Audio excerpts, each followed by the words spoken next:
आप सभी का एक बार फिर से स्वागत करते हैं प्रोग्राम स्ट्रेट टॉक में। पिछले 44 साल से आतंक का पर्याय बन चुके अतीक अहमद की आज बात। अतीक अहमद को पहली बार किसी मामले में दोषी करार दिया गया। ये बात सुनने में अजीब जरूर लग सकती है आपको, लेकिन सच यही है। सवाल ये है कि क्या अतीक के साथ यूपी में जंगल राज को भी उम्र कैद की सजा होगी? इस सवाल का जवाब मिलना अभी बाकी है, लेकिन इसी पर खास चर्चा करने के लिए यूपी की जमीनी हालातों से अच्छी तरह वाकिफ, पत्रकारिता के क्षेत्र से लंबे समय से जुड़े वरिष्ठ पत्रकार अशफाक अहमद जी इस वक्त यूपी से हमारे साथ जुड़े हुए हैं। आइए सबसे पहले उनका स्वागत करते हैं। बहुत बहुत स्वागत है अशफाक जी आपका प्रोग्राम स्ट्रेट टॉक में। बहुत बहुत शुक्रिया। अशफाक जी, आज बात अतीक अहमद की और प्रोग्राम की शुरुआत में हालांकि आपने भी सुना होगा कि मीडिया वैल्यू का जिक्र मैंने किया था। हालांकि आपकी जो है यूपी की ज़मीनी हालातों से आप बहुत अच्छी तरीके से वाकिफ़ हैं, लेकिन मैं जो चर्चा की शुरुआत है ना उसी मीडिया वैल्यू से ही करना चाहती हूँ, क्योंकि हमने और आपने देखा कि जिस वक्त उस यात्रा को कवर किया जा रहा था अतीक अहमद की, तो कितनी गाड़ियां साथ चल रही हैं, गाड़ी का काफिला कहाँ कहाँ गुजर रहा है, कहाँ कहाँ वो रुका, कौन कौन साथ में है, कहाँ कहाँ रुककर नाश्ता खाना खाया गया, कहाँ रुककर लोग फ्रेश हो रहे हैं, कहाँ अतीक अहमद फ्रेश हो रहा है, यहाँ तक कि बाथरूम तक को कवर किया जाता है। हद तो तब हो गई है जब एक चैनल ने अतीक अहमद को लाइव दिखा दिया जब वो टॉयलेट भी गया। तो कहने का मतलब है कि एक महंगा एयर टाइम होता है किसी भी मीडिया का, किसी भी चैनल का 24 घंटे, तो ऐसी सस्ती या फिर कहें 2 कौड़ी की चीजें दिखाई जाती हैं तो एक अपराधी का, एक कहें माफिया का जो मार्केट वैल्यू है ना वो बढ़ जाता है। ऐसा लगता है कि जैसे वो कोई गॉड फादर है। ये विशेष प्रबंध क्यों? क्या वो कोई राजनेता था? क्या वो कोई गॉडफादर था जिसे इतना तूल दिया गया? देखिए गीत, मैं आपको बताऊं कि अगर आपको जो इवेंट हुआ है अतीक अहमद को लेकर मीडिया की तरफ से, उसको समझना तो उत्तर प्रदेश की राजनीति को समझना बहुत जरूरी होता है।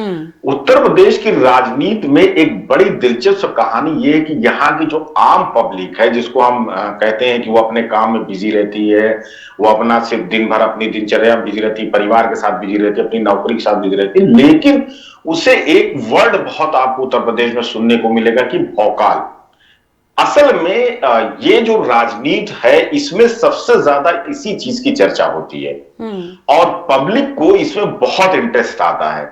अगर अतीक के जो अहमदाबाद के साबरमती जेल से प्रयागराज तक के सफर को अगर आप देखें तो मीडिया ने उसे सिर्फ इसलिए नहीं इवेंट बनाया कि मीडिया उसको बहुत ज्यादा हाईलाइट कर रहा था, बल्कि दरअसल मीडिया को यहां की पब्लिक के बीच में जो अपनी छाप है, अपनी जो टीआरपी है, अपनी जो यूएसपी है, उसको पकड़ के रखना था। इसलिए उसको साथ में पल पल की उसकी खबर तमाम जो है अलग अलग जिलों में अलग अलग रिपोर्टर, साथ में रिपोर्टर को लाना, उसके बाद लाइव कवरेज करना। ऐसा पहली बार नहीं हुआ, ऐसे पहले भी कई मामले में जो अपराधी रहे हैं, जो माफिया रहे हैं, उनको लेकर हुआ। जब मुख्तार अंसारी को पंजाब से लाया जा रहा था उत्तर प्रदेश की जेल में, तब भी यह हुआ था। विकास दुबे को, जैसे कि आपने सुना, उसके बाद उनकी गाड़ी पलट गई थी, उन्होंने 8 पुलिस वालों की हत्या की थी। तो ये इसको एज ए इवेंट इसलिए बनाया जाता, कहीं ना कहीं जो वो राजनीतिक दल है वो भी ये चाहते हैं कि इनको इवेंट के तौर पर बनाया जाए। अगर वो सत्ता में है, कोई भी पार्टी सत्ता में, तो वो ये चाहती है उसका माइलेज उससे मिले, और जो विपक्ष में है वो ये दिखाना चाहता है कि देखिए किस तरह से अपराधियों का जो है राजनीतिकरण हो रहा है। तमाम अपनी अपनी चीजें होती हैं, लेकिन ये मैं आपको बताऊं कि उत्तर प्रदेश में 90 के दशक के बाद से जिस तरह से अपराधियों की एंट्री राजनीति में हुई है, और आज की बात मैं बता दूं, आज विधानसभा की अगर मैं बात करूं 2022 के चुनाव में, तो आपको यकीन नहीं होगा कि उत्तर प्रदेश में 51% यानी 403 में 205 विधायकों के ऊपर जो है आपराधिक मामले दर्ज हैं। और ये जो एसोसिएशन ऑफ डेमोक्रेटिक रिफॉर्म, जो एडीआर है, बहुत ऑथेंटिक संस्था है, जो खुद जो लोग चुनाव लड़ते हैं अपना हलफनामा देती हैं, उस पर जो है स्टडी करके रिपोर्ट देती है। तो कहीं ना कहीं आप, अच्छा ये और एक बात इसमें मैं जोड़ दूं कि ऐसा नहीं है कि इसमें कोई एक खास राजनीतिक दल इन्वॉल्व है, कोई ऐसा राजनीतिक दल नहीं है जिसके विधायकों के ऊपर जो है आपराधिक मामले दर्ज ना हो। हाँ, हो सकता है कि कुछ मामले राजनीतिक द्वेष में, सत्ता के दुरुपयोग में, या जो है सत्ता में जो डर है उसने दर्ज कराए हो द्वेष में, लेकिन ऐसा नहीं कि सारे मामले इस तरह के हैं। उसमें इन्वॉल्वमेंट अब रहा है, चाहे वो छोटा मामला रहा हो, चाहे वो बड़ा मामला रहा हो, चाहे महिला से रेप का मामला रहा हो, मतलब बच्चों के खिलाफ अपराध के मामले भी कई विधायकों के ऊपर दर्ज है। ये बड़े शर्म की बात है, लेकिन जो है ये सच्चाई है उत्तर प्रदेश की। दूसरी तरफ अगर आप 80 सीट है उत्तर प्रदेश में, देश का सबसे बड़ा राज्य है, तो आपको यकीन नहीं होगा कि 44 जो सांसद हैं उनके ऊपर भी एफआईआर, जो एडीआर ने रिपोर्ट दी है, आपराधिक मामले दर्ज हैं। तो ये जो अपराध का एक सिलसिला है राजनीति से और उसको सत्ता के दरवाजे तक पहुंचने का, तो कहीं ना कहीं ये एक तरीके का महिमा मंडन जो है, जो मीडिया है वो इसीलिए शायद करता है कि उसको जो है इस इवेंट से कहीं ना कहीं उसको टीआरपी का मामला होता है। और आपको पता है कि मीडिया का एक स्कोप ये भी है कि जो मुद्दा है वो अभी पहले ये माना जाता था कि जो जनता से जुड़े मुद्दे हैं उनमें जो पॉजिटिव मुद्दा वो उठाया जाए, लेकिन अभी क्या है कि मुद्दे तो जनता से ही जुड़े हुए हैं, लेकिन वो पॉजिटिव है कि निगेटिव है, उससे नुकसान होगा कि फायदा होगा, समाज में उसका बुरा असर जाएगा कि अच्छा असर जाएगा, इससे शायद मीडिया थोड़ा सा हटता हुआ नजर आ रहा है, कम से कम पिछले 2 साल में जिस तरह से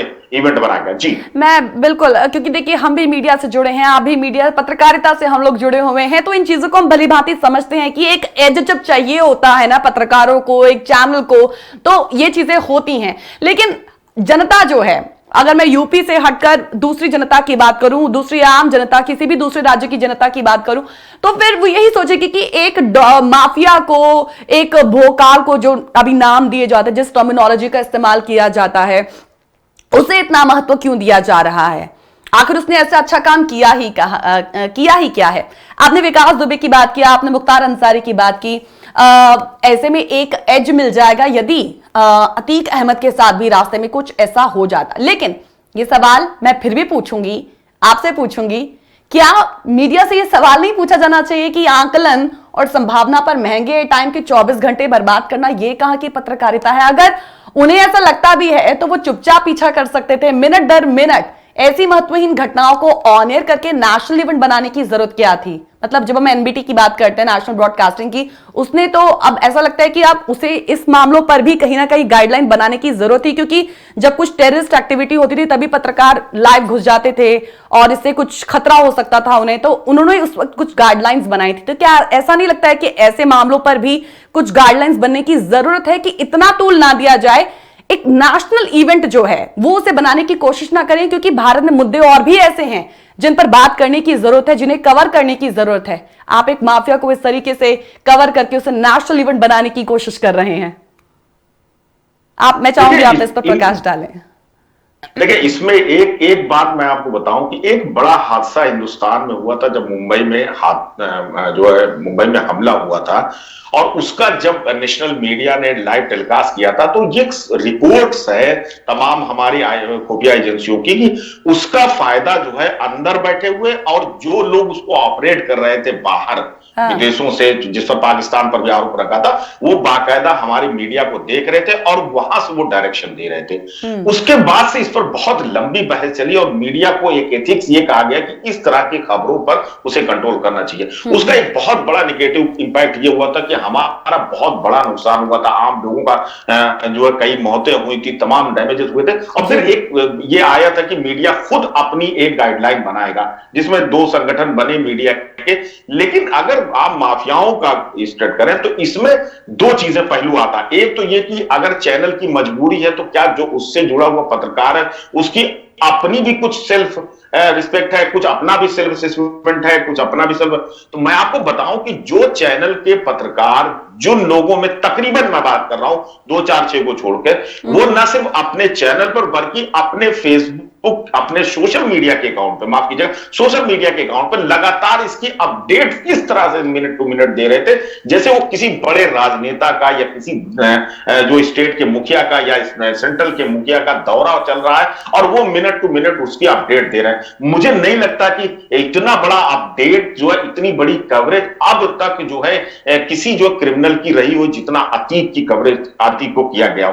अब आप मुझे ये बात समझ में नहीं आती कि जो लोग इथिक्स की बात करते हैं, अगर उनकी मजबूरी थी, कई चैनल के पत्रकारों से, चूंकि हम लोग भी उसमें लगे रहते, तो मेरी बात हुई तो उनका यह कहना था कि मैं, मेरी जॉब है, मैं कर रहा हूं। लेकिन जब उनके पर्सनल आप अकाउंट पर जाते हैं, देखते थे, तो वहां भी है एक चीज। दूसरी चीज ये है कि इस बार मीडिया का रूप थोड़ा दूसरा नजर आया मुझे, खासतौर पर अच्छा। इसको एक जो है धार्मिक रंग से भी देखा गया।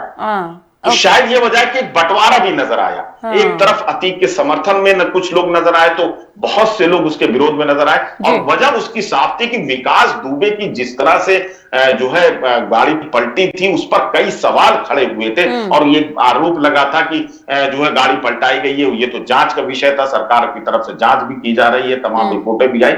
लेकिन उसके बाद से जैसे एक इवेंट सा ये चल रहा है कि कोई भी अपराधी जब पुलिस की गाड़ी पर बैठता है तो लगता ये कि अब उसकी गाड़ी पलटेगी। ये एक मिजाज उत्तर प्रदेश का बन गया। और शायद यही वजह है कि जो हमारे यहाँ की पब्लिक है उसको कानून व्यवस्था की जगह, जो हमारी मीडिया है उसको कानून व्यवस्था या अदालत की जगह पुलिस की गाड़ी पलटने का ज्यादा इंतजार रहता है। ये बड़ी शर्मनाक बात है। ये सवाल बड़ा ये कि अगर हम किसी अपराधी की गाड़ी पलटा देंगे तो क्या अपराध कम हो जाएगा, बशर्ते ये कि कानून लागू करने के लिए उस पर कानूनी दावपेच, जो कानून है उसके तरफ से सजा दी जाए। ये एक बड़ा सवाल है जो मीडिया को समझना पड़ेगा।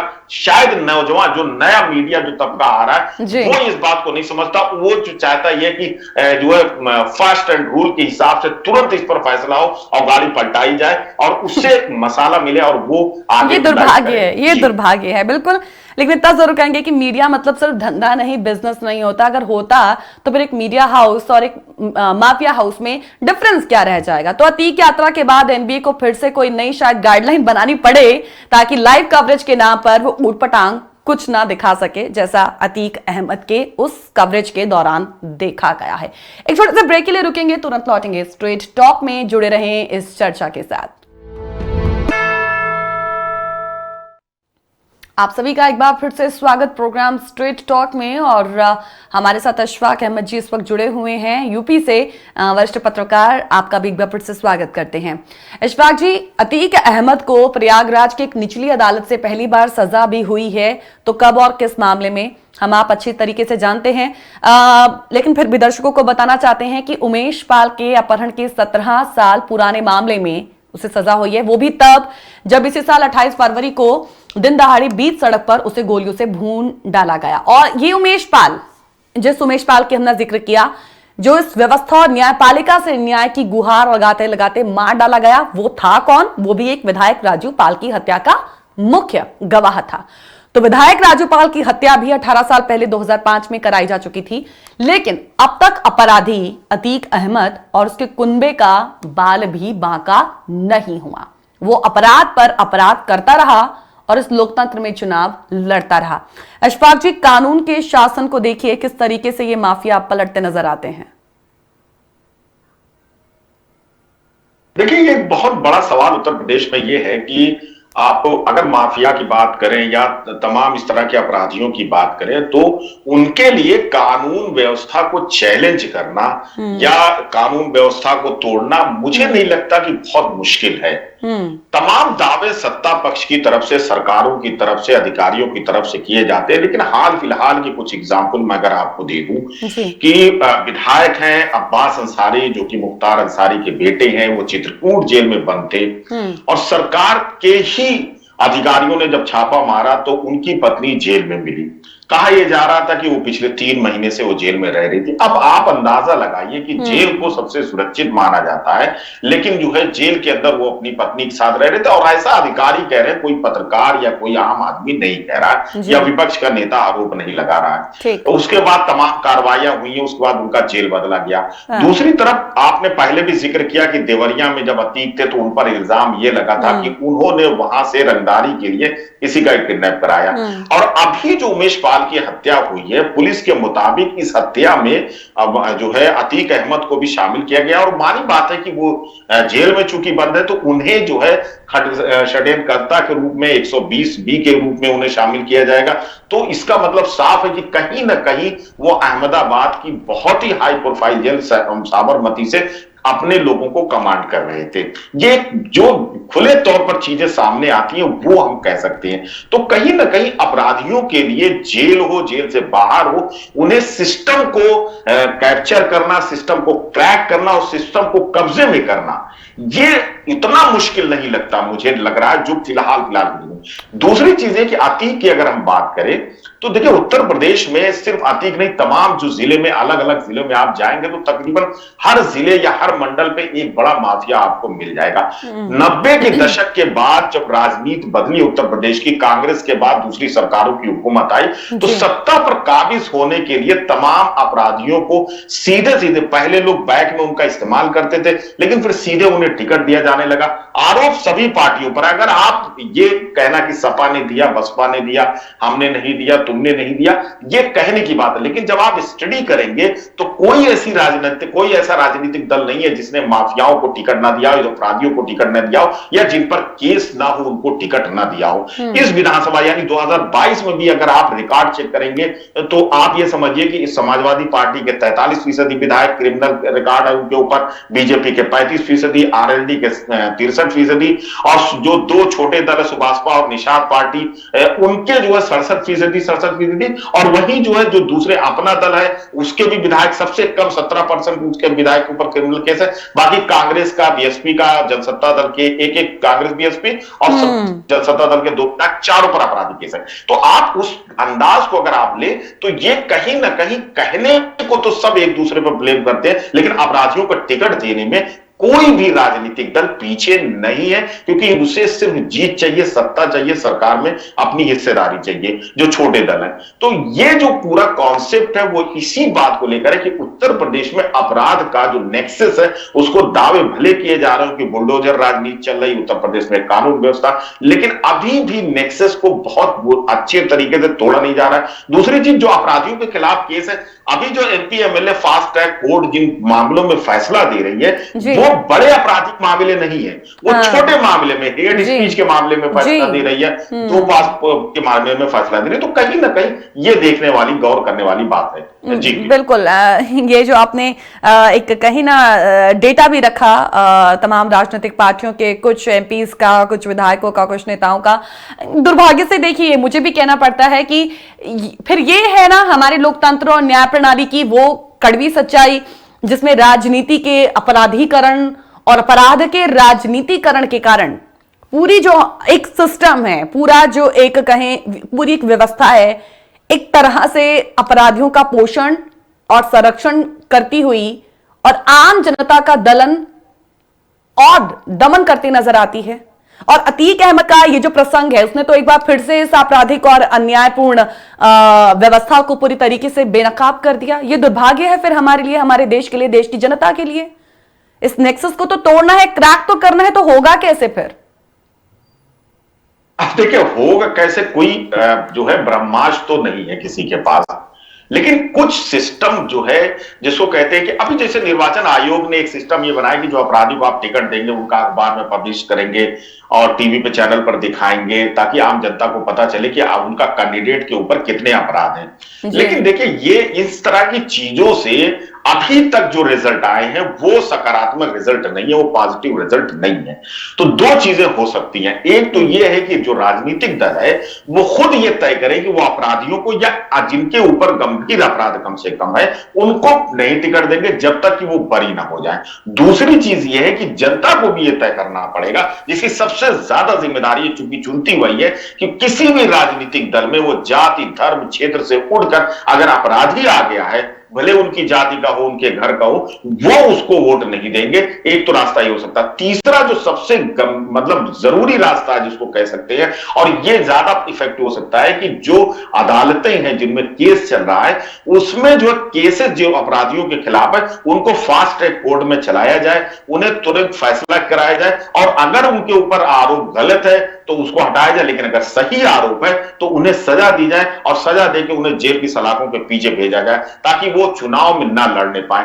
ये जरा मुश्किल है, क्योंकि इसलिए मुश्किल मैं ये कह रहा हूं, ये वर्ड कह रहा हूं, क्योंकि कानून ये मुश्किल है, लेकिन असली इफेक्टिव यही है, क्योंकि जब आप कानून के मुताबिक किसी को सजा देंगे तो कानून का इकबाल बुलंद होगा, पुलिस का इकबाल बुलंद होगा, अधिकारियों का इकबाल बुलंद होगा, और जो नए लोग हैं अपराध में आना चाह रहे हैं उनमें डर पैदा होगा। बाकी चीजें जो सेल्फ रिस्पेक्ट की है, उससे जो आने वाले अपराध हो उसमें बहुत ज्यादा कमी नहीं आ सकती सेल्फ रिस्पेक्ट में। लेकिन जब कानून अपना काम सही तरीके से करेगा, जाति धर्म से ऊपर हट के करेगा, अब यही अभी जो तमाम केसेस हुए हैं इसमें तमाम अधिकारियों के फोटोग्राफ्स आ रहे हैं अपराधियों के साथ, दोनों राजनीतिक दल एक दूसरे के ऊपर ब्लेम कर रहे हैं, नेताओं के फोटो शेयर किए जा रहे हैं अपराधियों के साथ, उनके जो शूटर्स है उनके साथ, तो कहीं ना कहीं कुछ तो कनेक्शन है। इतना आसान कह देना कि नहीं हमारा कनेक्शन नहीं है किसी भी राजनीतिक दल का, मुझे लगता है कि ये सिर्फ और सिर्फ आप जो झूठ बोल रहे हैं उसके सिवा कुछ नहीं है। सभी लोगों का कनेक्शन है और उसको सुधार की जरूरत है कि वो उस कनेक्शन को खत्म करें या अपने विधायकों के या नेताओं के कनेक्शन को अपराधियों से खत्म करें। शायद यही एक रास्ता है, ये जो 3 रास्ते हैं इससे बन सकता है, लेकिन मैं ये भी कहूंगा कि हमें उम्मीद रखनी चाहिए। उम्मीद, बिल्कुल उम्मीद रखनी चाहिए। अभी इस पूरे कहें प्रसंग के बाद अब योगी राज की चर्चा बड़ी बहुत ज्यादा हो रही है कि जब वो भी कह रहे थे कि माफियाओं को मिट्टी में मिला देंगे, ये भी बहुत ज्यादा वायरल हो रहा है। मुझे आपसे समझना है कि यूपी में अभी माफियाओं का ये जो जितने भी पहले भी प्रसंग है और अभी भी ये जो प्रसंग चला और अभी भी कुछ लोग हैं जो अभी नपे तोले नहीं गए हैं और योगी जी उन पर बात करते हुए नजर आते हैं, तो ये माफियाओं की स्थिति, भौकाल की स्थिति अभी वहां पर क्या क्या कुछ सुधार वाकई में हुआ भी है? आप तो ज्यादा जानते हैं, ग्राउंड लेवल से जुड़े हुए हैं। देखिए, मैं आपको बार बार ये कहता हूं ना कि 2 चीजें हैं, एक तो जब सरकार बोलती है और एक जब शासन बोलता है। शासन जब बोलता है तो वो रिकॉर्ड पर बात करता है, जब सरकार बोलती है तो वो अपने भाषण या स्पीच देती है। जी। सरकार का दावा यह है कि वो तमाम बुलडोजर चला रही है, लेकिन उन बुलडोजरों की जब स्थिति की आप जायजा लेंगे तो कुछ क्रिमिनल के, ये सच है कि कई क्रिमिनल्स के घर पर आपने जो सरकार ने बुलडोजर चलाया उनके घर गिराए गए हैं, लेकिन दूसरी चीज जो शासन प्रशासन के जो रिकॉर्ड सामने आ रहे हैं उसमें अपराध जो अपराध की कमी जिस अंदाज में नजर आनी चाहिए दावों के अनुसार वो नजर नहीं आ रही। अगर एनसीआरबी की नेशनल जो क्राइम की बात हम करें तो उनमें भी जो तमाम है उत्तर प्रदेश कई चीजों में बड़ा आगे नजर आता। तो हम तो इस बात करेंगे, हम सिर्फ किसी नेता के या किसी मिनिस्टर्स के या किसी के स्टेटमेंट पर ना जाके अगर जमीनी हकीकत पर बात करें तो अभी बहुत कुछ करने की जरूरत है। मेरे मुताबिक अगर मुझसे पूछा जाए कि क्या बुलडोजर नीति इफेक्टिव है, तो बुलडोजर नीति चलाना और उसको इफेक्टिव बनाना, कानून के मुताबिक अगर आप बहुत अच्छा इफेक्टिव करना चाहते हो तो बाकायदा उनको सजा दिलाइए अपराधियों को, तब उनमें डर और खौफ बैठेगा। किसी का अब मैं आपको बताऊं कि जिस अंदाज में उत्तर प्रदेश में सरकार प्रॉपर्टी जब्त कर रही है उनके रिकॉर्ड आ रहे हैं, लेकिन वही जो की प्रॉपर्टी जब्त हो रही है वो अगले दिन कोर्ट जाते हैं और 2-3 दिन 4 दिन बाद कोर्ट आदेश देती है कि आपने कैसे जब्त कर ली, क्या आपका आधार है, और कोर्ट उस प्रॉपर्टी को फ्री कर दे रही है। सरकार ये रिकॉर्ड नहीं बताती है। ठीक, ये सारी चीजें जो है, यानी कि दावों और एक्शन में भी बहुत डिफरेंस है जिसकी बात आपने कही है। अशफाक जी, थोड़े से ब्रेक के लिए फिलहाल रुकना है हमें, तुरंत लौटेंगे स्ट्रेट टॉक में। आप भी जुड़े रहे हैं हमारे साथ। Welcome back after the break. आप देख रहे हैं प्रोग्राम स्ट्रेट टॉक और आज अतीक अहमद की बात हो रही है। और ब्रेक में जाने से पहले नेताओं के कुछ दावों और जमीनी हकीकत में अभी भी क्या डिफरेंस है, क्या वास्तविकता है, उसका जिक्र हमारे साथ किया अशफाक जी ने। इस वक्त हमारे साथ फिर जुड़ चुके हैं। एक बार फिर से आपका स्वागत करते हैं अशफाक जी। अशफाक जी, एक तांगे वाले के बेटे अतीक ने अपराध की दुनिया से तभी देखिए नाता जोड़ लिया था जब वो मात्र 17 साल का था, और यदि उसे सत्ता का संरक्षण नहीं मिलता, जिसमें कोई दो राय नहीं है, सत्ता का संरक्षण मिला, अगर ये सत्ता का संरक्षण नहीं मिला होता तो शायद वो इतना बड़ा माफिया सरगना या नेता नहीं बन पाता। अब देखिए, इस पर हैरानी नहीं है कि उमेश पाल अपहरण मामले में उसे सुनाई गई उम्र कैद की सजा से लोग सेटिस्फाइड नहीं हैं। उनका सवाल यही है कि आखिर इसकी क्या गारंटी है कि वो जेल में रहते हुए फिर से अपना अपराध तंत्र का जो संचालन है वो नहीं करेगा। आप इससे कितने सहमत हैं? देखिए, जैसा आपने जिक्र किया कि 17 साल की उम्र में अतीक अपराध की दुनिया में कदम रखता है। अगर थोड़ा सा उनकी हिस्ट्री के बारे में आपको बताऊं कि 100 से ज्यादा उन पर मामले दर्ज हैं और उनके परिवार पर एक करीब 165 से ज्यादा मामले दर्ज हैं। उनके भाई पर भी करीब जो है 65 मामले दर्ज हैं। 12 मामलों में अब तक वो बरी भी हो चुके हैं। ये खास बात मैं आपको बता दूं, उनके भाई 2 मामले में बरी हो चुके हैं। तो कहीं ना कहीं आप जो जिस तरह से आपराधिक उनका इतिहास है, उन पर तमाम मामले हैं, और ये मामला जो मुनिसिपाल का भी है, इसकी भी बड़ी आपको मैं बताऊं कि 10 लोग इसमें आरोपित थे। सजा उनके भाई अशरफ भी जो पूर्व विधायक हैं वो भी आरोपित थे। सजा सिर्फ 3 को मिली है, 7 बरी हो गए हैं।